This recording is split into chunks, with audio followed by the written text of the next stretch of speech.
सुनो प्रिया, तुम्हें बताना ही भूल गया था। आज पापा से मेरी फ़ोन पे बात हुई थी। थोड़ी देर में पापा घर पहुंच जाएंगे।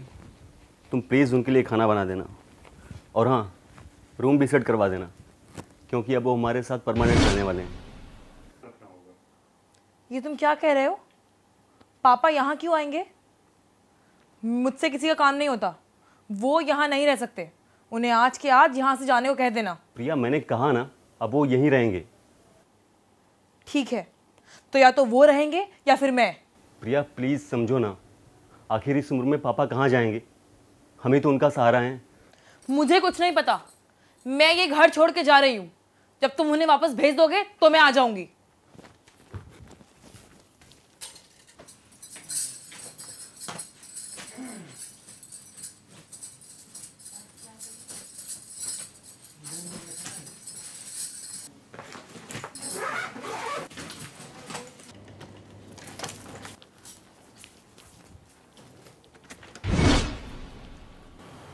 अरे पापा, आप अचानक यहाँ कैसे? बेटा, मेरी तो सुबह दामाद जी से बात हुई थी। क्या बताया नहीं उन्होंने तुम्हें?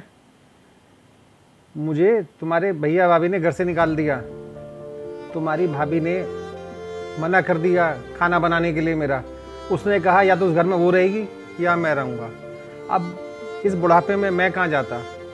मैंने तो वृद्धाश्रम जाने की तैयारी कर ली थी, लेकिन जब ही दामाद जी का फ़ोन आया और मैंने उन्हें अपनी सारी बातें बताई, उन्होंने मेरी टिकट करा दी। नमस्ते पापा, सफर में कोई परेशानी तो नहीं? आशीर्वाद बेटा। नहीं बेटा, कोई परेशानी नहीं हुई। तुमने टिकट करा दी थी, मैं बहुत आराम से आया। प्रिया, मैं तो वृद्धाश्रम जा रहा था, लेकिन शरद जी ने कहा कि अब आप अपने बच्चों के पास ही रहोगे, इसलिए मैं यहाँ आ गया। सच में प्रिया, मैं तो धन्य हो गया ऐसा दामाद पाकर।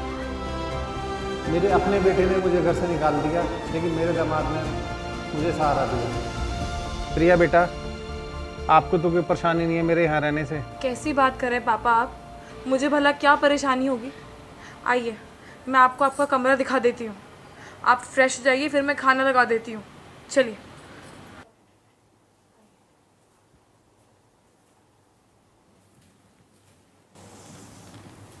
आई एम रियली सॉरी शरद। मुझे लगा कि तुम्हारे पापा आ रहे हैं, इसलिए मैंने उन्हें घर में आने से मना कर दिया। मैंने अपने और तुम्हारे पापा में भेदभाव किया, और तुमने मेरे पापा को कितना मान दिया, सम्मान दिया, उन्हें अपना माना, उन्हें अपने घर में रहने की जगह भी दी।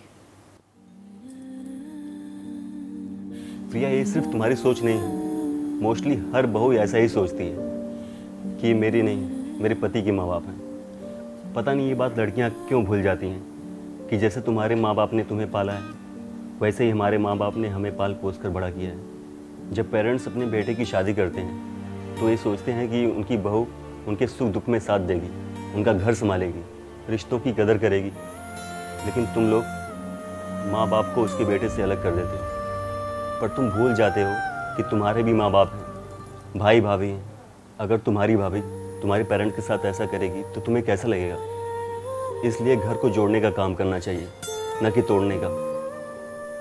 रिश्ते हमारे अपने ही होते हैं, इसलिए उसे हमें ही संभालना होता है।